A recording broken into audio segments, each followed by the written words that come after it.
Welcome back to Is Anything Real in Paid Advertising, the show where we dig into what's real and what's just noise in the world of marketing, agency growth, and entrepreneurial hype. I'm your host, Adam W. Barney, and today's guest is someone who's built something meaningful over the last 18 months without leaning on big ad budgets or vanity metrics. Abu Kamara is the founder of Green Zone Solutions, a company solving real problems in sustainability, logistics, and operational performance. And he's done it through relationships, results, and relentless follow up. Abu, welcome. Let's dive into how trust built your business. Yeah, let's do it. Thank you for having me, Adam. You got it. Tell us about Green Zone Solutions. What problem are you solving, and how did this whole thing start? Yeah. So let's start from the beginning. So about 18 months ago, when I parted ways with the last company I was working with, I kind of decided that I wanted to help other businesses in a different way. Across the 2.5 years that I had been working at the previous company, and then having founded a startup and then business even earlier than that, I said, I have a lot to offer to different kinds of businesses. I've gained a ton of skills that I'm grateful for, especially on the tech and software side of things. And I was thinking, there are perhaps other businesses out there that could leverage sort of what I've learned, right? Right. And I know that I'm very passionate about streamlining things in general. Hmm. And so I sort of banded up with my older brother, who's even more technical than I am. He's a senior software engineer, and we're very like-minded. Yeah. And we created Green Zone Solutions. All right. And I love in that, what did the early days look like in building it? Yeah, 100%. Yeah. Uh, when we started out, because this wasn't my first rodeo in terms of standing up a business, we went through the typical setting up an LLC, getting the foundation set. We kind of casted a wide open net, meaning we were taking in anybody that kind of needed any sort of operational help, any sort of automation, any sort of technical help, right? Which I think in the beginning was a really good process, because it was very much so almost like a research phase, right? We were learning a lot. We were learning about what different markets face as pain points, as issues, and we'd make an assessment and then sort of come in and see what we can do.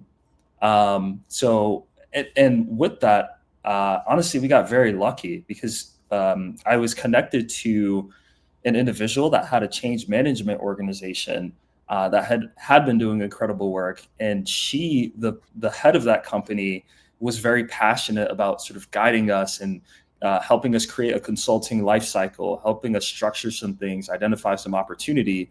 And simultaneously gave us subcontract work, some of our first contracts, and gave us some introductions to like different kinds of markets and different paths we could take. So it was definitely, I guess, like, to answer your question, kind of rocky in the beginning, because we were kind of like jumping into the abyss of this like wide net that we casted. Yep. But we've gotten super lucky along the way, just through like our network. I love how you didn't go straight to paid ads or cold outreach. You sort of built off of referrals, and worked in a network first approach. What's been the biggest surprise in building that way? Yeah. I guess the biggest surprise is really, I guess, the percent of work that we've gotten just through, like, kind of organically, right, through our network. It's you never know what you're going to run into. There are tons of situations where you meet somebody one time, or you meet them a couple of times, and they recognize that you offer this, and they'll reach out to you, right, at some spontaneous time, versus a situation where, like, perhaps you're like, okay, I'm looking for work now, so I'm going to try to put in the work to maybe advertise some of my services. And like, the expectation is that, okay, that if I put in money and time into marketing my services, then I'm going to probably get out like some pretty good results, which depending on the situation, can yield zero results. But I think what was so surprising was, after looking at the various projects that we took on in that year and a half, almost all of it came from knowing people and these referrals and these sort of like warm relationships that we fostered through knowing people or through our network. So and I mean, from a real perspective, I have seen and I've talked to a lot of entrepreneurs who face limitations on relying just on network or referrals. Can you talk about any, without getting into the proprietary details necessarily, any systems you've put in place to make those referrals more predictable? Yeah, for sure. So we're relatively speaking still kind of like early on, I think. A year and a half is a long time, but it's also, only a year and a half. As an Uh, entrepreneur, it's not much time at all, right? 18 months is not exactly. a long time. Exactly. So we're still learning. We're always learning. We know a lot more than we did a year ago, a year and a half ago, 6 months ago, right? And so with that being said, I guess the system that we're putting in place is really trying to hone in on specific niches, right? Mm, Specific customer segments. We think that that's the key right now, right? Casting this wide net was cool, and it was very much so a learning and sort of research phase, as I mentioned. But yep, the way I was taught entrepreneurship back in school was, really focusing on the problem that you're trying to solve and really honing in on the customer, yep. right? So we're in this phase of, focusing on one niche in particular.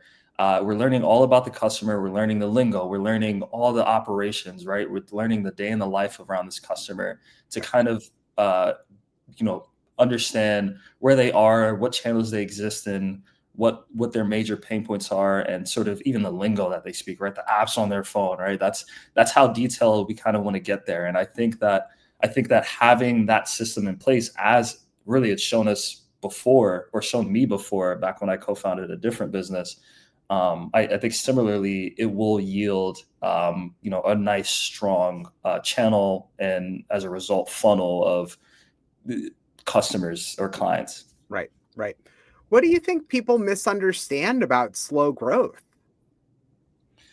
Yeah, I that's such a great question. And it's so like I think I've been a lot enlightened around this question just Mm, because I've been in the entrepreneurial space for quite a bit, and I have colleagues that have been in the space and have been working on their businesses since day one, right? I think right. people expect results on day one or day two or day 50 or year one, right? And they see it as almost this linear thing where, okay, if I continue to input, um, if I input a certain way, I'll get a specific output. But the Yep. journey is really tangled. It's all over the place, right? It's a lot of learning. That's It's really what not it is. it's It's not like it's nonlinear. It's a nonlinear process to work through. exactly. So in a lot of ways, it could be disheartening because you're thinking like, okay, I'm spending a lot of time here. This isn't yielding me any results. Like, should I just stop? Right? Or what should I do differently? And so there's a lot of pivoting along the way that happens to get you to understand like what you should be doing. And then, you build up traction, you build up recognition over time, right? In the space of consulting, I feel like, at least what I've learned so far, is it's very valuable to have a network. Yep. Whereas in other spaces, like the network might be important, but other things might be important. Maybe it's about establishing yourself through a specific channel, Yep. depending on where your customers are. So yeah, I think the biggest misunderstanding is that people expect results on early on. Gotcha. And sort of shifting the gear there, about maybe not the slow growth perspective, but say I offered you $10,000 right now to spend on either paid ads or updating in building a new channel for high trust referral engine, where would you put $10,000? Yeah. I think more so the latter. I think, if I could build a strong referral system, that is clear, makes sense, then I think people warm up better to referrals or suggestions and feel comfortable pursuing taking risk, right? On Right. something that a friend or that somebody else suggested or talked about, versus a situation where feels obvious that a company is trying to sell you something, right? I feel like we as humans naturally kind of shield up and we're like, oh, okay, like you're calling me about the service. What is this about? Or, if something is clearly an ad, I'm just scrolling past it, right? So Right. I personally would rather build that, strong referral engine. Awesome. And I mean, kind of, thinking today, what does your current lead flow system look like, or is it still mostly the word of mouth referral space? Yeah, yeah. Um, so we recently narrowed down on a specific segment, and we've been learning about them for the past like kind of month, and have started to engage some of these folks. Um, so we are in the process of building a system. So I feel like I can't really speak on it fully just yet. Yeah, fair. Um, because we need to continue to understand, okay, where do these folks live? What are their relationships, right? What does that whole customer ecosystem look like, right? We actually, so I guess to be specific, we're honing in more on the manufacturing, distribution, and wholesale space. Yep. Even those are like really big umbrellas, but we've identified like some pain points under there that we feel are very, very addressable, given our automation sort of focus. And for example, last week, I reached out to my network and tried to see, okay, like who knows folks in this manufacturing, distribution, and wholesale space, right? We had started Yep. to engage with some folks, but wanted to discuss with some more. And this lawyer reached out and said, hey, our firm actually deals with a ton of manufacturers. Let's set up a conversation, and potentially like an informal partnership kind of situation where if we get folks that might be a good fit for you, knowing that you care about your clients and you're trying to help them and streamline their processes, we would love to be that value add for them by like making the referral, right? And Right. so systems like that, that's kind of what we're trying to develop. And that's also what I mean by like us being early on, because we just learned last week that that might be a very strong channel, but we're looking to have more conversations like that, set up more Yeah. systems like that over time. So It's time will tell. incredible when you run across someone like that you wouldn't expect to be someone that necessarily opens that network, but they've got the right tentacles that extend and overlap from a Venn diagram perspective in the right areas. Yeah, yeah, exactly. And that's exactly what I mean by like it's a learning process, and you never know until you put something out there. So maybe the strategy is just putting yourself out there and seeing what happens. Do you see a role in video for more broad sort of storytelling about green zone in how you build future trust? And I'm not thinking in the next 6 months, Abu. I'm thinking maybe in the next year or 2 years, right? Is that on that longer term strategy for how you can grow and build that referral network by getting your case studies, your face, your voice out there to the world through storytelling through video? Oh, 100%. People like to see kind of proof, right? That you understand their case or that you'll be valuable to them. And it's so funny that you mentioned that because I am actually working on a video currently that addresses a very specific pain point that manufacturers specifically face. Just to kind of and that video sort of addresses the pain point and then proposes an example solution, right? Mm. So we figured that lots of these folks that are risking, right, putting risk on the table, putting money on the table for certain things, they'd want to see what happens. They'd want to see like, okay, how does this fit into our current system, our current operations? Yep. So having a video that kind of outlines that and gives a visual as to what things would be, we feel increases credibility and trust. And from a distribution, where do you see that that's going to fit? Is that a YouTube play? Is that a TikTok series? Is that, where you have to think about where those ICPs sit, right? Where those customers sit. Right, 100%. And a lot of it even depends on like the person that we're reaching out to or that we're targeting within a company, and there could be multiple people. Right. What we found is that these folks with leadership roles typically exist on LinkedIn, whereas the folks that might be closer to, let's say, for example, working with the system that we may implement in a Yeah. company, more directly, right? Those folks that play around with that more directly probably Yep. exist on different channels. Maybe they don't even have a LinkedIn, right? So then Right. it's like, okay, how might we engage them? In terms of where the content sits, we definitely we're definitely going to add it to our website. Yep. And then we're going to try to reach out to certain folks and attach a Loom link Oh, to nice. say, hey, do you have a minute? If you do, check this out. We think this would be super valuable to you. Yep. I think it's about, you can get into LinkedIn DM automation tools possibly there, right? And that could be one not paid at the front, but a secondary sort of paid idea to work down getting that exposure. It's fantastic, Abu. Yeah, yeah, for All sure. right, Abu, this was the perfect reminder that consistency, results, and showing up still work, even in this hyper automated world. Where can people connect with you and learn more about Green Zone? Yeah, yeah, absolutely. They can connect with me on LinkedIn. I'm somewhat active on there. I don't post too much, but I'm pretty active. I've actually been playing a lot of the LinkedIn games, Adam. I don't know if you've checked them out.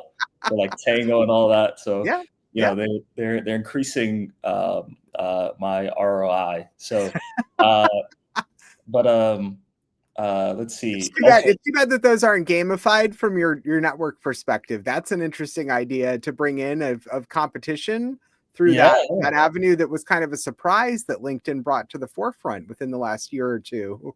I know, right? It's so interesting. Um, yeah, for sure. And I guess other ways are through my email, abu@gzsolutions.co. You could also go directly to our website, gzsolutions.co, and submit a request for consultation. Even if it isn't actual consultation, you just want to reach out, go ahead and write that in the notes, and we'll read that on our end. Fantastic. And for the founder out there who's nervous to start selling or feels pressured to run ads too soon, what's your one real talk piece of advice?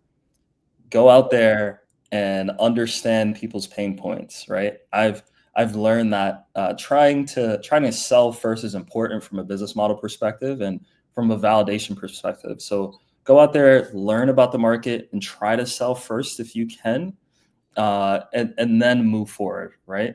I think understanding the problem, customer, and understanding a business model is very important before doing lots of other things. I love it. I love it. Well, thanks for tuning in to Is Anything Real in Paid Advertising, the show where we find the signal behind the noise. I'm Adam W. Barney. Subscribe, leave a review, and check the show notes for links to everything Abu mentioned and more. Abu, thank you, though, for joining us today. Yeah, thank you for having me. It's been a pleasure.